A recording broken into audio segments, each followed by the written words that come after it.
வணக்கம் சொந்தங்களே. இப்போ நான் எங்கே வந்திருக்கேன்னு பார்த்தீங்கன்னா, என் கூட பிறந்த தங்கச்சி வீட்டுக்கு தான் வந்திருக்கேன். உள்ளே போய் பார்க்கலாம் வாங்க. உள்ளே போகிறதுக்கு முன்னாடி என்னடா ஒரே பசுமையாக இருக்குதுன்னு பார்த்தேன். ஃபுல்லாக வீடு வாசல் ஃபுல்லாக ஒரே செடியாக வச்சுருக்காளே, ரொம்ப அழகாக இருந்துச்சு பார்க்குறதுக்கே. ஒரு நர்சரி கார்டனுக்குள்ளே வந்த ஃபீலாகவே இருந்துச்சு. இப்போ பார்த்தீங்கன்னா ஒரு செடியை பார்த்தோன்னே ஷாக் ஆகிட்டேன். அப்படியே இது பார்த்தீங்கன்னா தொட்டாச்சினிங்கி, நம்ம சின்ன வயசில் தொட்டு தொட்டு விளையாடுவோம்ல, தொட்டாச்சினிங்கி பார்த்தோன்னே எனக்கு ரொம்ப பிடிச்சிருந்துச்சு. நான் தொட்டோன்னே எல்லாம் சினிங்கிருச்சு. ரொம்ப அழகாக இருந்துச்சு. ஒரே பசுமையாக அப்படியே வீட்டு வாசலில் அவ்வளோ அழகாக வீட்டு வாசலில் பூச்செடியெலாம் வச்சுருக்கா. ரொம்ப அருமையாக இருந்துச்சு பார்க்குறதுக்கு. உங்களுக்கும் பிடிக்கும்னு நினைக்கிறேன். நீங்களும் இந்த மாதிரி வச்சுருக்கீங்களான்னு சொல்லுங்கள் கமெண்டில். அதை தாண்டி வாசப்படியில் கூடயா இந்த பயப்புள்ள வீட்டுக்குள்ளே என்ன பண்ணி வச்சுருக்குன்னு பார்க்கலான்ட்டு போனால், எங்கடா வீட்டுக்குள்ளே போனால் ஆளையே காணுன்னு பார்த்தா, சரி வாங்க வந்துட்டோம் பூஜை ரூமே பார்த்துருவோம் அப்படின்ட்டு முதல்ல பூஜை ரூமுக்கு போகலான்ட்டு உள்ளே போனால், அங்கே பைப்பில் சூப்பராக பண்ணி வச்சுருக்கு. அதாவது பார்த்திங்கன்னா ஒரே ஜோதியாக இருக்குது. சீரியல் பல்ப்லாம் போட்டு ரொம்ப அழகாக இருக்குது. செமையாக இருந்துச்சு பார்க்குறதுக்கே. வீட்டுக்குள்ளே எல்லாம் மணி பிளான்ட் தான். பார்க்கவே அவ்வளோ அழகாக வச்சுருக்கா. வீட்டை சூப்பராக வச்சுருந்துருக்கா. இப்போ பார்த்திங்கன்னா புத்தர் சிலைக்கு பக்கத்தில் பார்த்திங்கன்னா வாசு செடி, மணி பிளான்ட்லாம் அழகாக இட்லி பூன்னு சொல்லுவாங்க, அந்த பூ வச்சுருக்கா. இப்போ பார்த்திங்கன்னா மீன் தொட்டியில் பாருங்களேன், அழகாக மீன்கள் துள்ளி கொண்டிருக்கிறது. அடுத்து சமையலறை.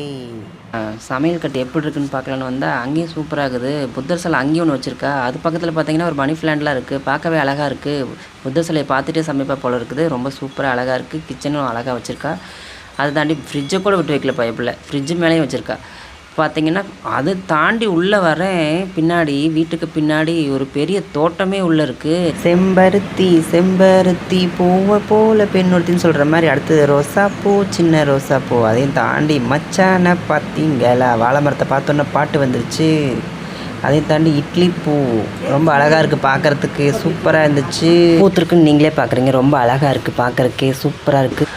அப்புறம் பார்த்திங்கன்னா துளசி மடத்தை பார்த்தோன்னே எனக்கு ஒரு சுற்றணுன்னு ஆசையாகி போச்சு. உடனே அதை சுற்றிட்டு போயிடுவோம் அப்படின்னு சொல்லிட்டு துளசி மடத்தை ஒரு ரவுண்ட் அடித்து வந்துட்டேன்.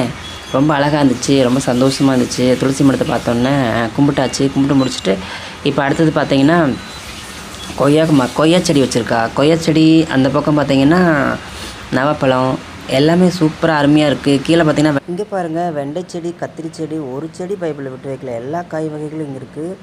மிளகத்தக்காளி கீரையிலேருந்து மொத்தம் எல்லாமே இங்கே இருக்குது. இங்கே பாருங்கள் கனகாமர பூ, ஒரு பூ விட்டுறதில்ல, எல்லா பூச்செடியுமே இருக்குது. இங்கே பாருங்கள் வாழை மர தோட்டமே சூப்பராக இருக்குது. அழகாக இங்கே வந்ததில் ஒரு நர்சரி கார்டனுக்குள்ளே வந்து ஃபீலாக இருந்துச்சு. ரொம்ப சந்தோஷமாக இருந்துச்சு.